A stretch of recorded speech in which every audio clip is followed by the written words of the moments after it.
Assalamualaikum warahmatullahi wabarakatuh. Sampai jumpa lagi sahabat channel. Pada kesempatan ini kita akan coba bahas atau bicarakan tentang intelijen dasar. Kalau kita bicara intelijen, ada 3 fungsi intelijen secara garis besar. Yang pertama adalah fungsi penyelidikan. Kemudian yang kedua adalah fungsi pengamanan atau yang biasa juga disebut dengan kontra intelijen.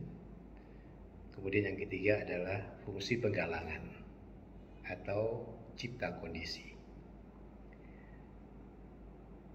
Kita akan coba bahas tentang penyelidikan. Penyelidikan dasarnya adalah mengacu kepada roda perputaran penyelidikan atau disingkat RPP. Atau ada juga yang mengatakan roda perputaran intelijen RPI. Atau ada juga yang mengatakan siklus intelijen. Kalau kita bicara siklus, tentu kita bicara tentang lingkaran.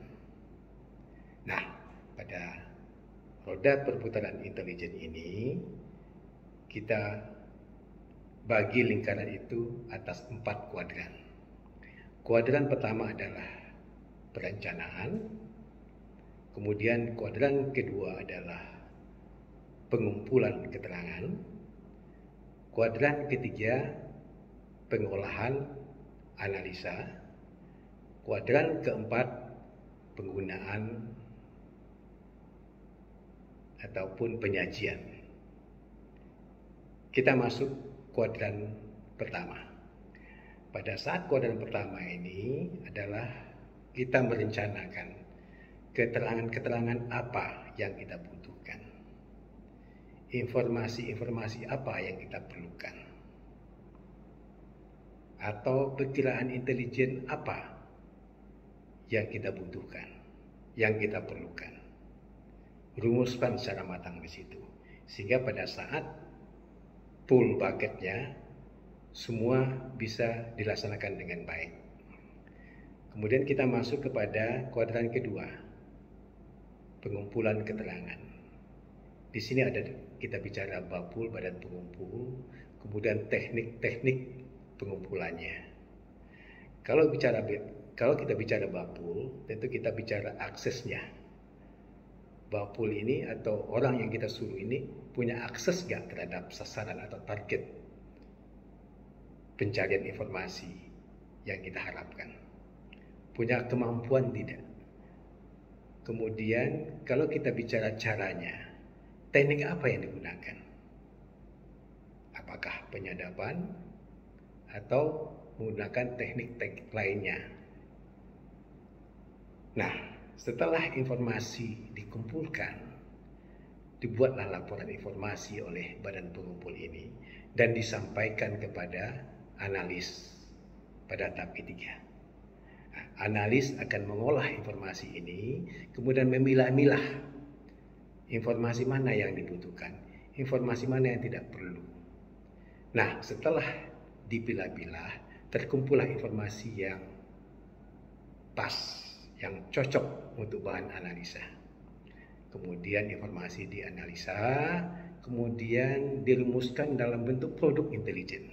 Nah, produk-produk intelijen ini bisa berupa laporan khusus, bisa berupa laporan atensi, bisa berupa laporan-laporan lainnya, atau memo intel.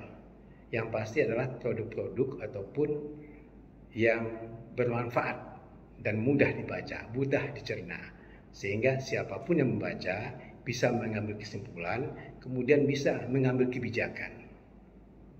Pada saat analisa ini digunakanlah metode-metode ilmiah, sehingga hasil dari analisa ini berkualitas dan bermanfaat.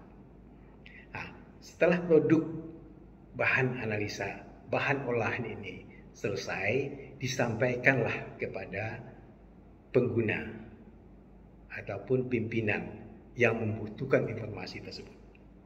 Nah, oleh pengguna, produk ini dibaca, dicerna untuk mengambil kebijakan. Nah, seandainya masih kurang, kembali lagi kepada perencanaan. Digodok lagi unsur-unsur keterangan apa lagi yang dibutuhkan. Perkiraan intelijen apa lagi yang diperlukan. Kembali lagi siklusnya kepada siklus yang pertama tadi. Nah, kira-kira demikianlah secara sederhana apa yang disebut dengan tahapan roda perputaran intelijen atau roda perputaran penyelidikan atau yang biasa juga disebut dengan siklus intelijen. Nah, saya harap bahasan ini bermanfaat bagi sahabat semua, paling tidak menambah wawasan apa sebetulnya dasar-dasar dari intelijen. Sampai jumpa di konten-konten berikutnya. Jangan lupa like dan subscribe channel ini. Terima kasih. Wassalamualaikum warahmatullahi wabarakatuh.